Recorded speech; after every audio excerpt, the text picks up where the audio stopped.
Harihara Veeramallu finally ఈ cinema release date వచ్చేసింది అనమాట.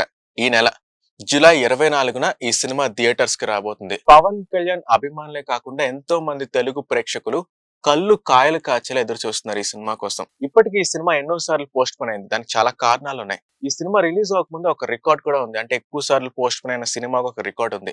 సో దానికి కారణాలు చాలా ఉన్నాయి. సో అయితే ఏంటంటే ఈ సందర్భంగా ఆ మూవీలో నటించిన నిధి అగర్వాల్ ఆవిడ మీడియా సమావేశంలో ఈ హరిహర వీరమల్లు గురించి కొన్ని ఇంట్రెస్టింగ్ ఫ్యాక్ట్స్ ఇంకా ఆవిడ ఎక్స్పీరియన్సెస్ షేర్ చేసుకున్నారనమాట. సో ఆ హైలైట్స్ గురించి ఇవాళ ఈ వీడియోలో మాట్లాడుకోబోతున్నాం. సో యాక్చువల్లీ నిధి అగర్వాల్ ఒక మహారాష్ట్రియన్. సో ఆవిడ కెరియర్ బిగినింగ్ లో 1-2 హిందీ ఫిలిమ్స్ చేశారు. దాని తర్వాత ఆవిడ తెలుగులో ఆవిడ చేసిన మొదటి సినిమా సవ్యసాచి. దాని తర్వాత ఇస్మార్ట్ శంకర్ సినిమాతో ఆవిడకి మంచి క్రేజ్ వచ్చింది. ఎందుకంటే ఆ సినిమా మంచి బ్లాక్ బస్టర్ అవడం వల్ల ఆ సినిమాతో ఆవిడకి మంచి క్రేజ్ వచ్చింది. దాని తర్వాత ఆవిడ కొన్ని తమిళ్ మూవీస్ చేశారు. ఇప్పుడు రాజాసాబ్ మూవీలో కూడా ఆవిడ యాక్ట్ చేస్తున్నారు. సో అయితే ఈ సందర్భంగా ఆవిడ చెప్పింది ఏంటంటే హరిహర వీరమల్లు మూవీలో యాక్ట్ చేయడం అనేది నిజంగా నా అదృష్టంగా భావిస్తున్నా అని ఆవిడ మీడియా సమావేశంలో షేర్ చేస్తున్నారు. ఇంకొక ప్రధానంగా ఒక మంచి ఇంట్రెస్టింగ్ విషయం ఒకటి షేర్ చేస్తున్నారు అనమాట. సో ఏంటంటే అంటే పవన్ కళ్యాణ్ మీద ఆవిడ అభిమానం ఏవైతే ఉందో దాన్ని చాలా ఇంట్రెస్టింగ్ గా షేర్ చేసుకున్నారు. సో ఏంటంటే పవన్ కళ్యాణ్ తో ఒక్క మూవీ చేసినా సరే అది 100 మూవీస్ తో సమానం అని సో షేర్ చేసుకున్నారు. నిజంగా ఆవిడ అభిమానాన్ని ఇలా బయట పెట్టారనమాట. సో హరిహర వీరమల్లు గురించి అంటే సినిమా స్టార్టింగ్ దగ్గర నుంచి ఇప్పుడు ఈ రిలీజ్ కి లేట్ అవడం దగ్గర నుంచి దీని గురించి విషయాల గురించి మాట్లాడారు. అట్ ద సేమ్ టైం మీ అందరికీ తెలిసిందే ఈ సినిమా క్రిష్ జాగర్లమూడి మొదటిగా డైరెక్ట్ చేశారు. కాకపోతే కొంత సినిమా షూట్ అయిపోయిన తర్వాత ఆయన ఎందుకో ఈ సినిమా నుండి తప్పుకున్నారు. ఆ కారణాలు ఏంటనేది ఇప్పటికీ ఎవరికి తెలియదు. ఆ తర్వాత ఆ మూవీ ప్రొడ్యూసర్ ఏఎం రత్నం వాళ్ళ పెద్దబ్బాయి జ్యోతి కృష్ణ ఆయన మిగతా సినిమాని కంప్లీట్ చేయడం జరిగింది. అయితే ఆయన గురించి కూడా మంచి విషయాలు షేర్ చేస్తున్నారు. ఎందుకంటే జ్యోతి కృష్ణ ఒక మంచి టెక్నీషియన్.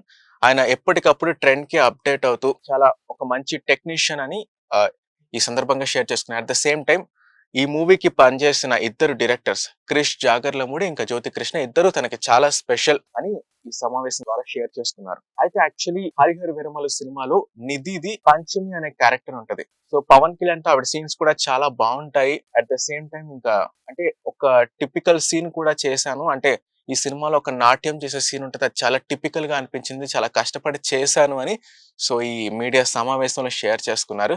సో మరి చూడాలి సినిమా చూసిన తర్వాత అది ఏ సీన్ నిజంగా ఆ సీన్ బట్టి ఆవిడ ఎంత టిపికల్ గా ఆవిడ ఫీల్ అయి ఉంటారు, ఎంత కష్టపడి చేస్తుంటారు అనేది సినిమా చూసిన తర్వాత మనకి అర్థమవుతుంది. సో ఈ 24న ఖచ్చితంగా థియేటర్స్ కి వచ్చి అందరూ చూసిన తర్వాత సో థియేటర్ లో ఫ్యాన్స్ సందడి చేస్తారని అందరూ అనుకుంటున్నారు. సో మరి చూడాలి. నిధి అగర్వాల్ ఆవిడ కెరియర్ స్టార్ట్ చేసింది 1-2 హిందీ ఫిలిమ్స్ తో అయినా సరే ఆవిడని పాన్ ఇండియా వరకు తీసుకెళ్లింది మాత్రం తెలుగు ఇండస్ట్రీని అని ఆవిడ షేర్ చేసుకున్నారు. ఆవిడ రాజాసాబ్ మూవీలో ప్రభాస్ తో పాటు కూడా యాక్ట్ చేశారు కాబట్టి ఆవిడ చెప్పింది ఏంటంటే ప్రభాస్ నిజంగానే డార్లింగ్. అంటే బయట చెప్తుంటారు కదా Prabhas darling, so Prabhas so and so అని చెప్తుంటారు. నిజంగా ప్రభాస్ డార్లింగ్ అని ఆవిడ ఈ మీడియా సమావేశంలో షేర్ చేసుకున్నారు.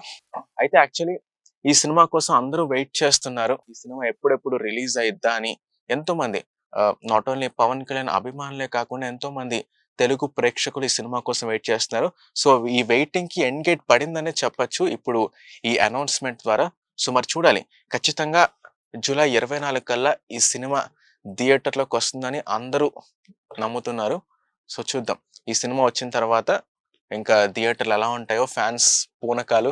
సో ఇవన్నీ పవన్ కళ్యాణ్ సినిమా అనగానే ఇవన్నీ చాలా కామన్ గా ఉంటాయి కాబట్టి సో ఖచ్చితంగా ఈ సినిమాని అందరూ ఎంజాయ్ చేస్తారు. ఎందుకంటే ఇదొక అంటే ముఘల్స్ టైంలో ఆ సిచ్యువేషన్స్ ఎలా ఉండేవి అంటే కొన్ని కల్పిత పాత్రలతో ఆ సమయంలో ఎలా ఉండేదని మొత్తం ఈ సినిమా ద్వారా చిత్రీకరించారు. సో ఖచ్చితంగా ఈ సినిమా మంచి సక్సెస్ అయ్యిద్ది అని అనుకుంటున్నారు. సో మరి చూద్దాం ఈ సినిమా రిలీజ్ అయిన తర్వాత సో ఎలా ఉంటుందో. అంటే ఈ సినిమా థియేటర్లోకి వచ్చిన తర్వాత అంటే పవన్ కళ్యాణ్ సినిమా కాబట్టి ఆబ్వియస్లీ అది ఖచ్చితంగా థియేటర్స్ లో సందడైతే ఖచ్చితంగా ఉంటది. అది నెవర్ ఎండింగ్. ఆ ట్రెడిషన్ అనేది నెవర్ ఎండింగ్ అన్నమాట. సో ఇప్పటికి ప్రతి సినిమాకి థియేటర్ లో సందడి ఉంటుంది. జూలై 24న థియేటర్లోకి రాబోతుంది. సో అందరూ మిస్ కాకుండా ఈ సినిమాని చూసేయండి.